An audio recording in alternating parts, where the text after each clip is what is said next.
안녕하세요, 건프로입니다. 스트레스 쌓인다. 나만 이렇게 힘든 걸까? 세상에 스트레스를 안 받는 사람은 없는 것 같아요. 그래서 스트레스를 해소하기 위해 담배도 피우고 또 술을 마시죠. 일부 사람들은, 아니 대다수의 사람들은 이 둘을 동시에 하기도 하고 좀 더 심하게는 약에도 손을 대게 되죠. 물론 이 금지된 약물을 제가 말하는 거예요. 돈이 많은 사람들은 사람을 이용해서 스트레스를 해소하기도 하는데, 남자 여자를 막론하고 이성에게 접대를 받으면서 성욕 해소를 통해 심리적 불안감을 날려버리려고 애쓰죠. 그런데 이런 담배와 술 그리고 약도 이성의 접대를 받지 않고 스트레스를 해소하는 세 가지 방법이 있어서 제가 소개를 드릴까 해요. 김진애 박사가 쓴 한 번은 독해져라에서는 나쁜 스트레스를 좋은 스트레스로 바꾸면 된다라고 소개하고 있어요. 김진애 박사는 서울 공대의 살아있는 전설로 불리기도 하는데, MIT 건축 석사 및 도시계획 박사로 뉴욕타임즈가 선정한 21세기 리더 100위에 선정된 유일한 한국인이기도 해요. 그가 책에서 소개한 세 가지 방법 중에 첫 번째는 가끔은 엉엉 울어라예요. 아마 경험적으로 스트레스를 울음으로 풀어내신 분들이 있을 거예요.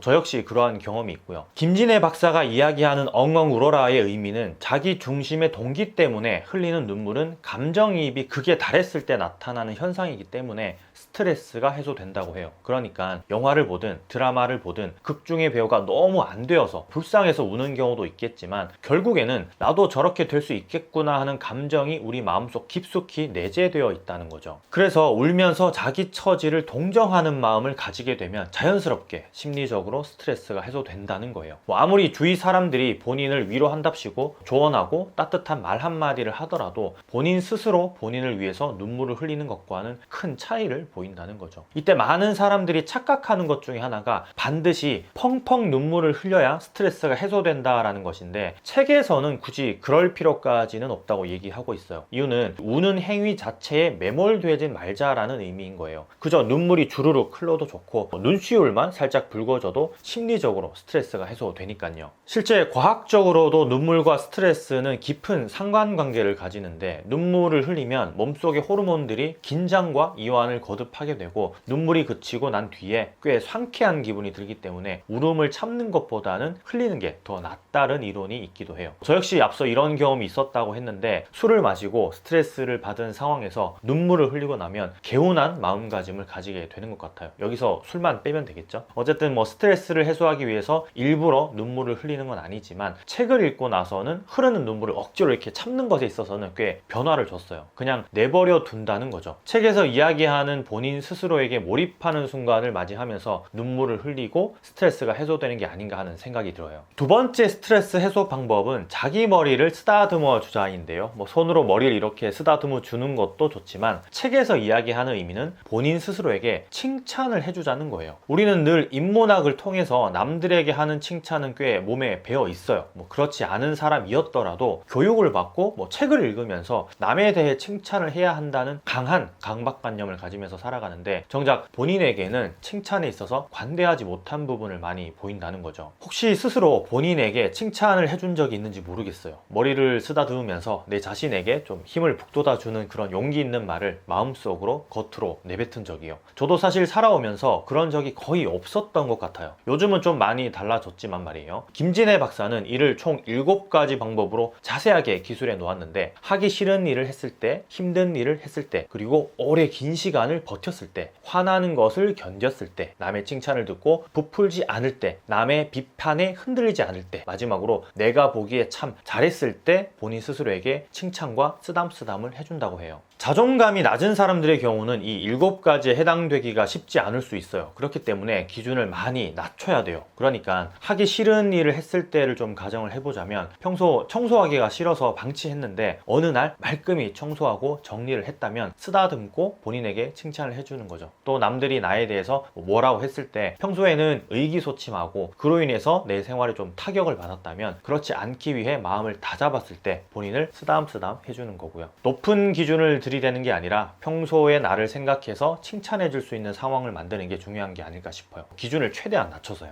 내 꼴이 기껏 이것밖에 안 돼 라고 자기 비판을 할 때 보통 이런 마음가짐을 가지기 일쑤예요. 물론 뭐 자기 비판은 스스로를 채찍질할 수 있기 때문에 아주 좋은 것임은 분명해요. 다만 대부분의 스트레스의 근원이 스스로를 비판하는 것에서 오기 때문에 반대급부도 필요하다는 거죠. 채찍질만 하면 말도 견디지 못하듯이 당근도 적절히 스스로에게 줘야 한다는 뜻이에요. 세 번째 스트레스를 해소하는 방법은 나를 위한 사치와 반란인데요. 앞서 이야기한 당근의 확장 버전이라고 할 수 있겠죠. 칭찬은 물질적인 게 아니라 정신적인 것이었다면 사치는 물질적인 것을 기준으로 해요. 예를 들어서 스스로에게 상을 준 행동이죠. 쓰다듬어 주고 싶은 상황이 되었을 때 마음적으로도 칭찬을 하지만 물질적으로도 무언가를 구매해서 나에게 선물을 하는 행위. 실제 그렇게 스트레스를 해소하는 많은 사람들이 요즘은 보이는데요. 인스타그램만 보더라도 우리 주변에 스스로에게 주는 선물이라는 글과 함께 여러 사진들이 올라오는 걸 볼 수 있어요. 전 아직까지 해보지 못했는데 조만간 꼭 해볼 생각이고요. 주의할 점은 이런 종류의 사치가 단지 비싼 것, 좋은 것, 자랑할 수 있는 것으로 해석되면 안 된다는 것인데요. 물론 평소 소비 습관보다는 비용이 더 들 수는 있겠지만 값비쌈의 기준을 맞추어서 선물하는 것보다는 평소 본인의 기준에서 아주 조금만 더 높여서 선물을 하라는 거예요. 예를 들어 주로 6,000원짜리 밥을 사 먹었다면 오늘은 나 스스로에게 칭찬해 주자 하고 10,000원짜리 근사한 정식 한 끼를 한다든지, 혹은 돈이 아까워 사고 싶은 브랜드의 옷이 있었는데 아직까지 망설였다 하면 과하지 않는 선에서 구매를 하는 행동을 말하는 거죠. 김진애 박사는 마음의 사치, 정신의 사치, 그리고 가치의 사치, 이 세 가지로 분류해서 본인에게 선물을 했다라고 했는데 수십, 수백, 수억 대 같은 것은 아무 소용이 없다라고 하면서 자신의 평소 돈 감각에 맞추어서 약간은 더 많이 쓸 때 오히려 사치스럽게 느낄 수 있다고 했어요. 사치라는 단어가 어떻게 보면 나쁜 의미로도 받아들일 수 있지만 스스로에게 하는 사치의 기준을 좀 평소보다 아주 조금만 높게라고만 책정을 한다면 오히려 마음, 정신, 그리고 가치를 선물 받는 느낌으로 스트레스가 해도 된다는 이야기인 것 같아요. 그는 잠깐 도망치는 시간의 사치 역시 강조를 하는데요. 급박한 시간의 쳇바퀴 속에서 잠시 도망 시간을 갖는 것처럼 사치스러운 일이 또 어디 있겠느냐 하면서 아무에게도 말하지 않고 몰래 불현듯 사치를 해야 스스로에 대한 가치 선물이 좀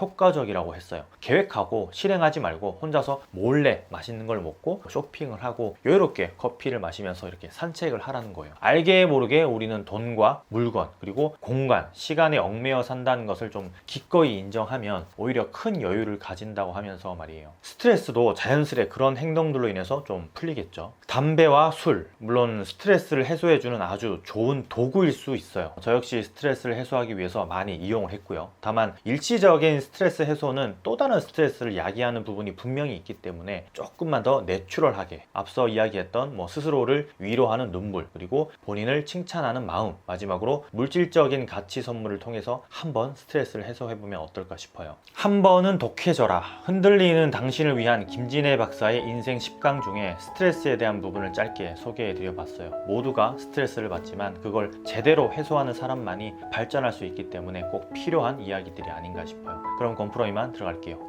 좋아요는 제게 큰 힘이 됩니다. 감사합니다. 많이 파세요.